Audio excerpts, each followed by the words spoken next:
Η Θεόδωρος Δημητρουλάκος ΑΔΕ ξεκίνησε το 1981 με την παραγωγή μεταλλικών ραφιών και διάτριτων γωνιακών ελασμάτων για αμυδωτά συστήματα από ένα βιοτεχνικό χώρο 250 τετραγωνικών κοντά στο κέντρο της Αθήνας.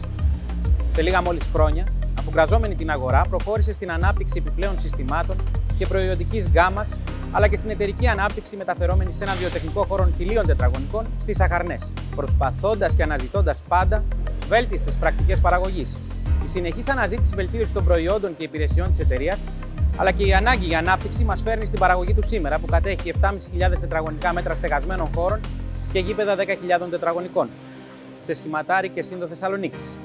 Με μια δύναμη 45 ανθρώπων και ενός εξαιρετικού μηχανολογικού εξοπλισμού, εξυπηρετούμε την ελληνική αγορά, αλλά και εξάγουμε σε 12 χώρες, κατατασσόμεθα μέσα στις 100 πιο κερδοφόρες εταιρείες της χώρας στον τομέα προϊόντων από επεξεργασία χάλιβα.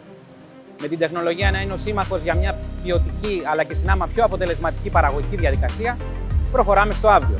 Με στόχο πάντα την καλύτερη δυνατή εξυπηρέτηση του τελικού παραλήπτη μέσα από τη βελτίωση των προϊόντων και υπηρεσιών μας, αλλά και την αύξηση της προϊόντικής μας γκάμας. Η ιστορία μας με τη Salvagnini ξεκινάει στο 2001, 24 χρόνια πριν, με την προσθήκη ενός πολυκαμπτικού μηχανήματος Performer.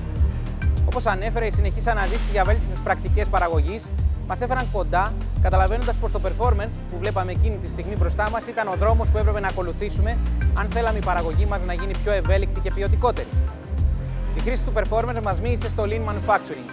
Μας βοήθησε να καταλάβουμε πώς μπορούμε να αλλάξουμε τις φάσεις της παραγωγικής μας διαδικασίας, αλλά και πόσο εύκολα μπορούσαμε να προσθέσουμε νέα προϊόντα στην γκάμα μας. Έτσι, 3 χρόνια αργότερα, προχωρήσαμε στην αγορά ενός λέιζερ L1, του πρώτου μηχανήματος λέιζερ με αυτόματη τροφοδοσία και αποτροφοδοσία στην Ελλάδα, που μας ενέπνευσε για την παραγωγή 24/7. Η δυνατότητα του να έχεις βέλτιστα κοψίματα και στρατζαρίσματα βοήθησε στην επανάληψη της βέλτιστης ποιότητας ανά μονάδα προϊόντος, στοιχείο πολύ σημαντικό για όλη την υπόλοιπη διαδικασία παραγωγής.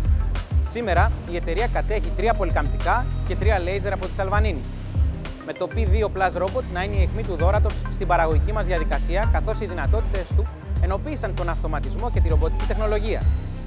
Η προσφορά του στην παραγωγή είναι πολλαπλή. Με εργασία καθόλου το 24ωρο σε έναν τομέα που δεν το είχαμε, προσφέρει μια αύξηση στην παραγωγικότητα αλλά και στην αυτονομία, δεδομένου της δυσκολίας εξέβρεσης επιπλέον εργατικού δυναμικού αυτή την εποχή. Με αφαίρεση φάσεων από την παραγωγική διαδικασία, αλλά και με την οικονομία που προσφέρει σε καταναλώσεις ρεύματος και αέρα. Έχοντας τη δυνατότητα να έχουμε τον πρόγονό του μηχανήματος 20 χρόνια πριν, το Performer, είναι πολύ σημαντικό το να μπορείς να δεις την τεχνολογική εξέλιξη, αλλά και να δουλέψεις με το ίδιο προϊόν, αν επιθυμείς, σε λίγα μόλις λεπτά, κρατώντας το ίδιο πρόγραμμα στο P2. Είναι σπουδαίο ένα μηχάνημα που έχει παράγει 24 έτη να μπορεί να συνεργαστεί με ένα μηχάνημα που εγκαταστάθηκε τώρα. Θα χαρακτήριζα τη σχέση με τη Salvagnini πλήρης, γεμάτη από εμπειρία και γνώση. Ξεκινήσαμε πριν πολλά χρόνια και είχα τη χαρά να βρίσκομαι στη διαπραγμάτευση της αγοράς του πρώτου μηχανήματος, αλλά και σε όλη τη φάση. Εκφόρτωση, εγκατάσταση, πρώτη εκκίνηση, εκπαίδευση, λειτουργία. Παντού είχα τη δυνατότητα να δω με τα άπειρα τότε μάτια μου το Master of Work. Μέσα σε όλα αυτά τα χρόνια, πέρα από τη δική μας ανάπτυξη στην οποία μετέχω, έχω δει και την ανάπτυξη της Salvagnini. Από το 2001, όποτε κάθομαι σε ένα τραπέζι με τη Salvagnini, έχουμε την αίσθηση ότι πάντα καθόμαστε στην ίδια πλευρά του τραπεζιού και ότι είμαστε μαζί. Είτε αυτό έχει να κάνει με την αγορά ενός μηχανήματος, είτε αυτό έχει να κάνει με την επίλυση ενός προβλήματος. Για μας είναι σπουδαίο που νιώθουμε έτσι, γιατί δεν νομίζω πως θα είχε φτάσει σε τέτοιο επίπεδο η συνεργασία αν δεν υπήρχε υποστήριξη και κατανόηση. Όχι μόνο στην αγορά του μηχανήματος, αλλά και στη βλάβη και στην άμεση λύση. Γιατί η παραγωγή πρέπει να συνεχίσει. Όταν κάνεις μια δουλειά, είναι σίγουρο πως θα υπάρξουν προβλήματα και λάθη. Το θέμα είναι ποιο θα έχεις απέναντί σου για να σε στηρίξεις αυτά. Μέσα στα χρόνια αυτά, ο αδελφός μου και εγώ γνωρίσαμε σπουδαίους ανθρώπους από τη Salvagnini που προχωράμε μαζί σε όλη αυτή την πορεία. Τα σχέδια μας για το μέλλον είναι η ανάπτυξη μιας νέας παραγωγικής μονάδας 1.800 μέτρων, αυτόνομη παραγωγικά και ενεργειακά, καθώς επίσης και η ανάπτυξη σε επιπλέον αγορές εκτός Ευρώπης.